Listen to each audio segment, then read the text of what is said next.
Morbili, kompetensi 4A.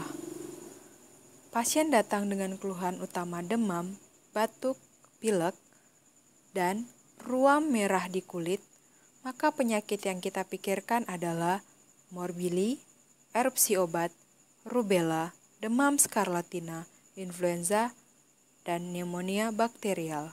Pada kesempatan ini kita akan membahas tentang morbili yang dikenal juga dengan nama campak, measles, rubiola yang merupakan infeksi virus sehingga menimbulkan gejala demam, yaitu virus genus morbillivirus, menyerang terutama bagian sistem respirasi sehingga keluhan utama yang umum kita temukan adalah batuk dan pilek. Bisa juga menyerang bagian gastrointestinal sehingga kita bisa temukan keluhan mencret dan muntah. Kemudian juga dapat menyerang sistem saraf pusat.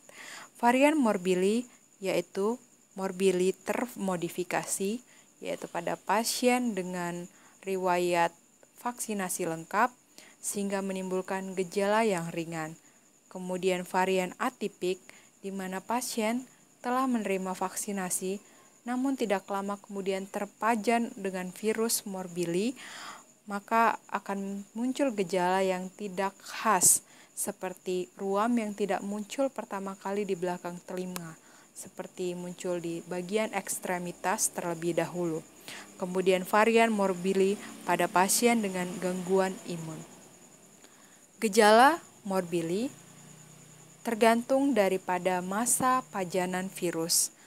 Pada anamnese, kita bisa temukan adanya riwayat terpajan dengan pasien lain dengan keluhan yang sama 10-14 hari sebelum demam pertama muncul.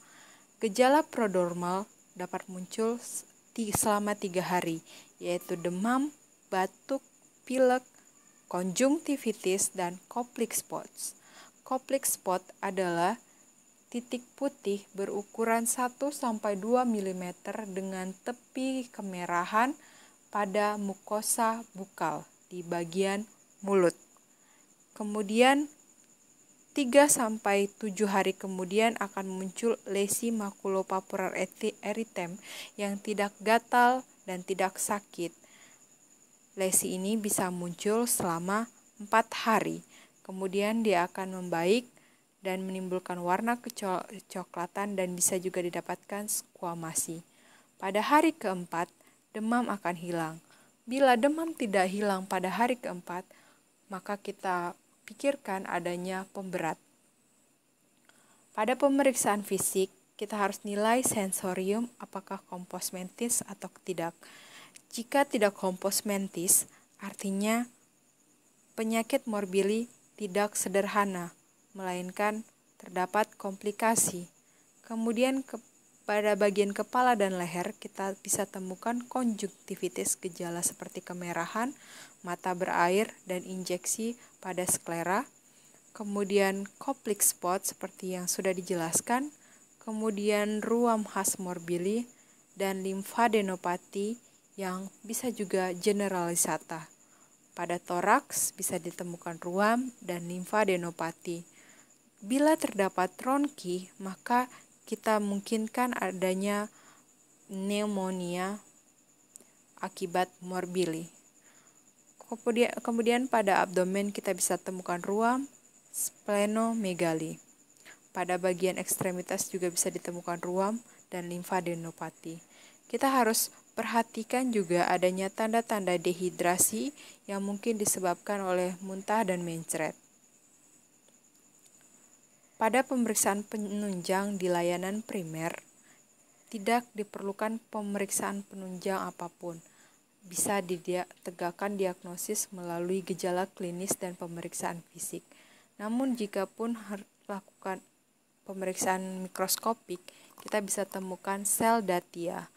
Kemudian pemeriksaan laboratorium yang mungkin dilakukan adalah pemeriksaan darah lengkap dan pemeriksaan cairan cerebrospinal jika curiga terjadi infeksi di central nervous system. Kemudian pada radiologi kita bisa lakukan foto toraks untuk mengetahui adanya pneumonia. Tata laksana tergantung daripada gejala yang muncul seperti pada pasien dengan dehidrasi, maka kita lakukan rehidrasi. Kemudian pasien demam, kita berikan antipiretik seperti paracetamol. Untuk semua pasien dengan morbili, kita berikan vitamin A dengan dosis tunggal tergantung daripada usia. Seperti usia di bawah 6 bulan diberikan 50.000 international unit, usia 6-12 bulan 100.000 international unit, dan di atas 1 tahun diberikan 200.000 international unit. Prognosis daripada morbilis sederhana adalah baik. Edukasi pada keluarga pasien maupun pasien yang perlu kita lakukan adalah tentang bahwa penyakit ini menular mulai droplet per saluran nafas, dan kita juga bisa mencegah penyakit ini dengan vaksinasi yang umumnya dilakukan pada usia 9 bulan. Terima kasih.